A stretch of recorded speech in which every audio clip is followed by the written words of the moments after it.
Welcome back to the Michigan Football Report. It's been about 4.5 months. I don't know what you guys have been up to. I went on a beachfront vacation. I don't know what's been going on in the world. Just got back today. Sure enough, the Big Ten released the 10-game schedule. We're going to get into the schedule here in a moment. Want to ask that you guys subscribe if you haven't already. 6,907 subscribers. We're about to set a record here at Chat Sports. Longest time elapsed between getting 1,000 subscribers. 6,000 to 7,000. Going to break a record, so let's not extend that out too much longer. Subscribe. I'll tell you why you subscribe here coming up later in the video. If you're uncertain, make a decision. Watch throughout this show. Let's jump into the Michigan football schedule. 10-game conference-only schedule.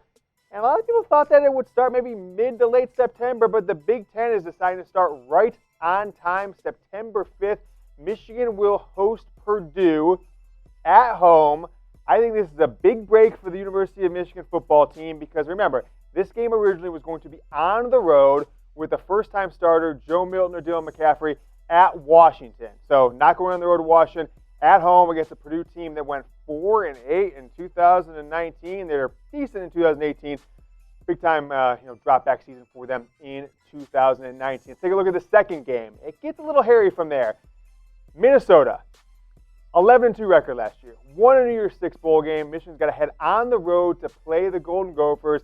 Their head coach, P.J. Fleck, the guy that, frankly, a lot of Michigan fans, maybe myself included, think could make a good fit at Michigan, whether right now or further down the road. That's going to be a tough one, and it doesn't get any easier there for the Wolverines. And next week, Penn State, another team that won 11 in games, 11-2 in 2019, at home. That's planned. We're going to talk about a few games that are switched, flip-flop, home and away here in a second. But Purdue, Minnesota, on the road against Minnesota, and then home against Penn State are your first 3 games of the season. And frankly, this is Michigan's toughest September slate, probably since the 2007 season when they started with App State, Oregon, Penn State, Notre Dame in the month of September. This isn't as grueling as that one probably is. Probably not as many losses as that App State, Oregon back-to-back duel. But tough schedule out the gate. Want to ask you guys this question with our new 4-option graphic. What's Michigan's record going to be after 3 games? You see the emojis. These are the faces I'm going to be making at any of these outcomes. I'm wearing the shades, which I'm known for. If they are 3-0 after those 3 games, type 3 in the comments below. If they are 2-1, drop 1. You kind of be like, oh, you lost that game against Penn State, or you went on the road and lost to Minnesota.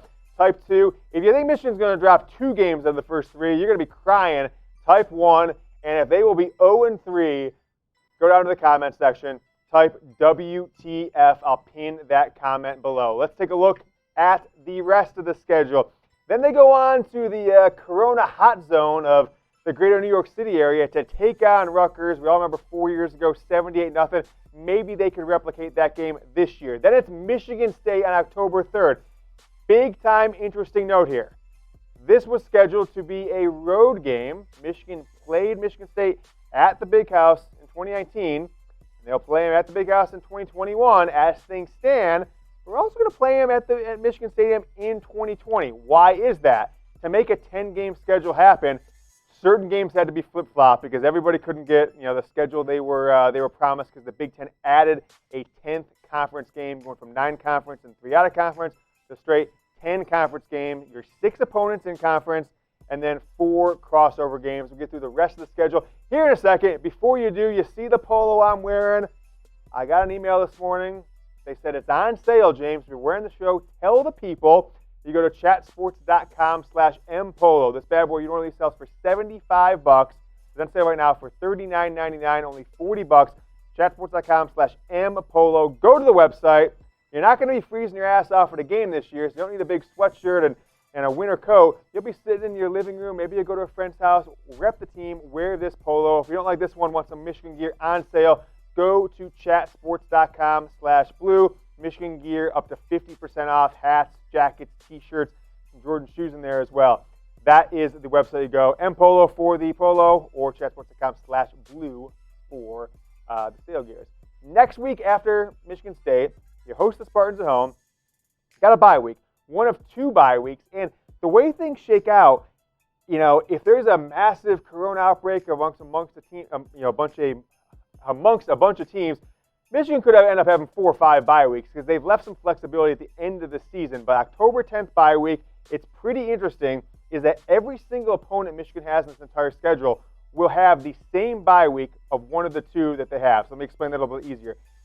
All of Michigan's opponents either have a bye week on October 10th or they have a bye week on November 14th, right? That's pretty interesting. The Big Ten building in flexibility if they have to move games. After that bye week, Indiana, another game that was switched. Michigan's going to go on the road to Bloomington for the second straight year. Normally they go on the road or have Indiana at home the week prior to Ohio State at the end of the year, and it's flip-flop. This year it's going to be different. They're going to be at Indiana just like they were last year, and so it could be 3 straight trips to Bloomington unless they make that switch permanent going into next year. But that's the schedule there. After Indiana, we've got a bunch more games coming up. But before we get there, I just want to make sure you guys know why you should subscribe to the channel. We have daily videos when I feel like it. Not making any promises here, but when I feel like daily videos, we're going to give that to you. We cover all the rumors and news, and after every Michigan game, we're going to have a live show, your questions, Q&A.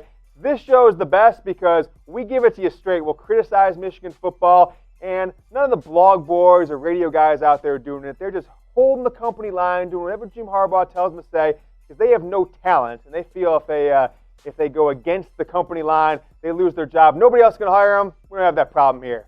All talent, all day, bringing it to you, bringing the power to the people for Michigan football. After that game we showed Indiana, as always, it is the Michigan-Ohio State game. But for the first time since 1942, smack in the dab of World War II, Michigan-Ohio State will not be the final game of the season. October 24th, Saturday. Most likely going to be a noon game. The word I've seen out there is that's also the same day of Game 2 of the World Series. The game's on Fox, so Fox wouldn't move that. They want the World Series to be in prime time. But I think this is a perfect game, perfect opportunity to play this game under the lights. 8 p.m. Eastern kickoff. Probably no fans. I mean, the state of Ohio has said as of now, no fans in the stands for football, college, Browns, Bengals. Why wouldn't they just play the game under the lights? I don't think there would be a problem. The weather is going to be probably great October 24th. I think it's an opportunity to change things up. Another opportunity here. It's about time both these teams start wearing their home uniforms, both teams, at the games and get rid of the whites like UCLA and USC again. And you guys have seen it all off season long. I am committed to having Michigan focus on this game like Ohio State does. We pull out the hashtag Bosa, beat Ohio State again, and we've got the countdown clock. Take a look at that one. You'll see it all over social media for the next 79 days, 20 hours, 33 minutes, and 47 seconds, 46 seconds, 45 seconds.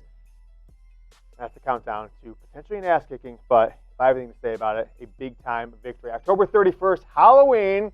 Somebody in the office here today said it'd be a missed opportunity to play Michigan Ohio State on Halloween. Actually, that would have been pretty cool. Facing the Badgers, it's been a very back-and-forth series where the home team just has dominated over the past decade, but more importantly, over Jim Harbaugh's 5 years in Ann Arbor, 2-2 against Wisconsin. 2 big home wins, and one of those being an absolute blowout, and 2 losses on the road. One of those last year, Michigan getting blown out. After Wisconsin, it is a Maryland game. Michigan's going to host the Maryland Terps. Have had no problem with Maryland in the past few years. Really hasn't been a game at all when Harbaugh has been the coach. Blew them out on the road last year at Maryland. Now they've got them home. I don't think Michigan will have any problem with that game. After that, November 14th, bye week. Second bye week for Michigan, and nearly every team in the Big Ten, or half the teams, have a bye this week or the week prior on November 7th. So they're really stacking the bye weeks. So you have every one of your opponents have one of the 2 bye weeks and with you. And then last game of the year now, this is an added game, Michigan, Northwestern, who was the Big Ten championship representative from the Big Ten West 2 years ago. They had a terrible year last year, 3-9, only 1-8 in the Big Ten. New game, Michigan's going to have to head on the road to Evanston, Illinois, to play the Northwestern Wildcats to end the season. And then, if they're lucky enough, if I have anything to say about it, Big Ten championship will be played December 5th in Indianapolis. The Big Ten is leaving a lot of wiggle room.